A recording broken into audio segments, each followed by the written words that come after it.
I have the very distinct worry that beauty YouTube is gonna come for me for this video. Today, I am sharing the 6 most overhyped luxury foundations. All of these foundations come highly rated, highly hyped, and I just happen to disagree. Trust me, some of these are going to surprise you. Before we dive in, if your makeup routine is your favorite ritual, be sure to hit the subscribe button because I am here every week sharing my beauty habit with you. Let's talk overhyped foundations. First up, we have the Vita Lumiere Aqua from Chanel. Oh boy. This foundation is the cornerstone of the Chanel base line. It has over 750 reviews on Nordstrom and over 80% of them are 5-star reviews. I used to work as a Chanel sales associate right out of college, so I know that this foundation can work really beautifully, really lovely on some people. Unfortunately, I am not one of those people. If you've ever seen Clueless, you know the part where Cher describes someone as being like a Monet because from afar they look really good, but up close it's a mess. That's pretty much how this foundation always looks on me, and it's nothing new. I remember trying this foundation when I first started working for Chanel. I was 23 years old. Trust me, my skin was flawless, and something about this foundation just never quite worked for me. I've always had a little bit of dryness, and this foundation seeks that out, sticks to it, and it just looks so separated in those areas, and it really accentuates any little bit of dryness or texture that I have on my skin. Every now and then I pull this back out, try it again, and at first glance I'm like, wow, this looks so nice. And then I get up close and I can see like little dry patches, places where it's separating. I wish it worked for me, but the thing is, it doesn't. Again, I did mention that this foundation does work really beautifully on many people. If you're someone who doesn't struggle with much dryness or texture, you probably will really like how this looks on your skin. If you're just going for a foundation that can even out your skin tone and hide a little bit of redness, this is a good bet. But if you're like me, this might not be the foundation for you.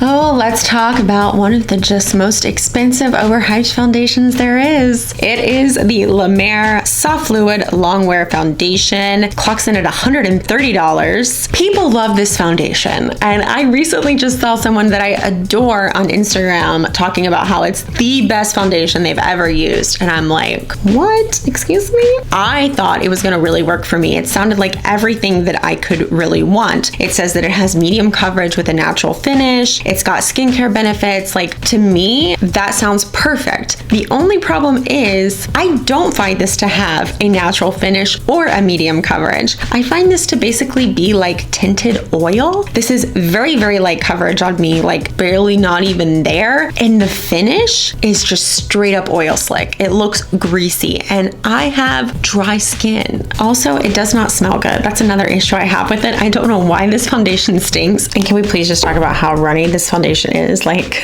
it basically just like disappears. Look at this.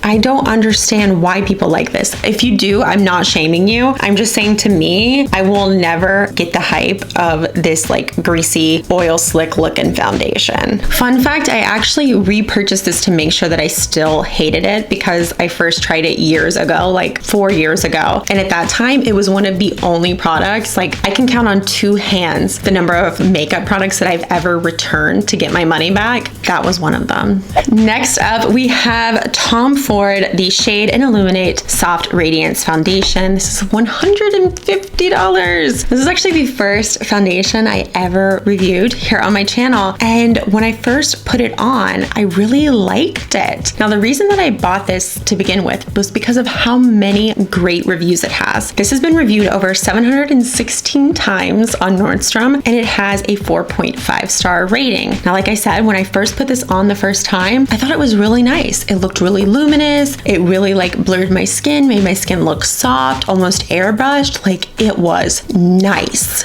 for 2 hours. Right around the 2-hour mark, the beautiful, glowy, smooth, blurring finish gave way to separating, slip sliding all over my face, accentuating the slightest bit of texture around my nose, making my pores look bigger across the nose, and somehow simultaneously sticking and separating to dry patches that I didn't even notice I had. had. This is a great foundation if you just need to put something on and take pictures within like 90 minutes, but otherwise it just doesn't live up to the hype. And the worst part of this foundation was the nastiness that it left right here in the nose crease. So love it if you need something for quick pictures and you're willing to spend $150 for that, but otherwise I don't understand what the reviews are about. All right, now I can just hear the sound of the rest of beauty YouTube coming for me. The next overhyped foundation is the Dior Air Flash Spray Foundation. You guys, how did we make this so popular? With over 4,000 reviews and a 4.5-star rating on Sephora, this foundation promises full coverage and a radiant finish, and on those two counts, it does deliver, but unfortunately, it doesn't deliver well. First, the function of this is an absolute mess. Look.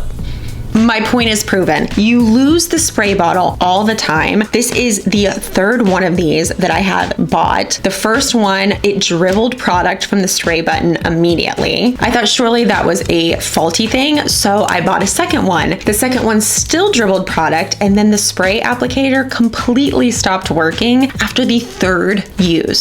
So this one is number 3, and maybe it'll last me a few more wears, but the thing is, I don't ever reach for this because the applicator is such an absolute mess, and that's not even its worst faux pas. By the way, don't spray it directly on your face. I mean, you can if you want to, but I usually just spray it on the back of my hand and use a brush to pick it up, or spray it directly on the brush and then apply. Trust me, you don't want to breathe in when you spray this. It will really get in your lungs and it will burn. So even getting past all of those disclaimers to get to the nice radiant full coverage foundation that it's going to give you, it is absolutely going to look airbrushed once you get it on. But if you are as pale as me, you're gonna have a problem because their lightest shade is 1N, which is too dark for me to begin with. And then even worse, this bad boy oxidizes like nobody's business. Turns like a darky, muddy kind of shade on me. It just gets darker throughout the day. It's almost like it doesn't even stop. Like I'll check in with it and it's like a little bit darker and then a little bit darker. I don't know, maybe one day I'll wear it for like 12 hours just to see how dark it can get. I've never gotten past hour 8 with just absolutely needing to get it off of my face. I do love the way that the finish looks, but I can't get past the applicator and the oxidation factor. And genuinely, I don't think anything with an applicator this bad deserves to have 4.5 stars. The next foundation is one that I actually just decluttered. It is the Chantecaille Future Skin Gel Foundation. Let me preface this by saying most of the items I have tried from Chantecaille have been beautiful. This is not one of them. This has a 4.5-star rating with over 700 reviews on Nordstrom, so it comes highly rated. It has this major claim of being an oil-free gel foundation that's made of 60% water. However, one, it smells terrible, and that smell does not fade. Like, you're not gonna get rid of that smell. You will be smelling it all day. And the packaging, the fact that it's in a jar and you have to reach in and get it or have like a little spoon at all times is really kind of gross, and it just allows for a lot of air to be trapped in there, because when you think about it, if you have something like the La Mer, for instance, it's in this, and so there's no air that's getting trapped in there. With a jar, even when you put the lid on, there's air that's sitting there with the foundation, which I think is kind of gross in my opinion. I don't really love the idea of that. And then what really does it in is after about 3 hours of wear, I do start to notice that I have like itching with it. I tried this foundation 3 or 4 times. Each time I noticed my skin start to itch and get kind of like a little bit of red bumps, especially across the nose and right here. And the next day following each of those uses, I did notice that I had a lot more congestion in my pores. I didn't end up having any like actual pimples or comedones, but I could tell that my pores were a little more congested than normal. So if this is a foundation you're looking into, I would highly recommend getting a sample from Nordstrom, because if you turn out to be like me, it's just not going to be something that you're going to be able to wear. Last but not least, let's talk about what I think is the most inaccurately named foundation of all time. It is the Sheer Glow foundation from NARS. It retails for $47 and it has 5,200 reviews and a 4-star rating on Sephora. First of all, the fact that this has so many 5-star reviews is a crime, because no foundation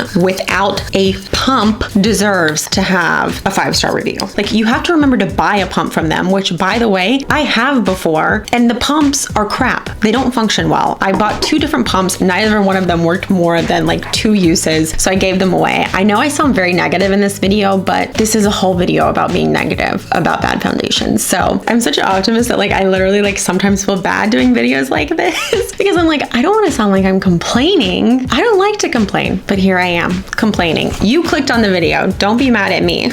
This foundation is marketed as being medium coverage with a natural skin finish, and I call BS because there is nothing natural about the finish of this foundation unless your skin is naturally matte. It looks so dry and matte on me. I have used this foundation a few times here on my channel solely because I use it to mix into other foundations to make them lighter. That is the only use I get out of this foundation. On its own, it separates and accentuates the pores on my nose. Plus, honestly, I can't get past the fact that it makes my skin look dry. For the life of me, I will never understand who on their team decided to put the name Glow when they were naming this foundation, because it sets a very inaccurate expectation and it basically just sets you up to be underwhelmed when you don't end up getting any glow. If you love roundup videos, be sure to check out the one I recently did on luxury bronzers. That was a best of, so there's not any complaining. It's just positive vibes over in that video. And let me know in the comments below, 1, what is the most overhyped foundation you've ever tried? And number 2, what roundup video would you like to see me do next? I hope to see you in my next video, and until then, you take care of yourself. Bye.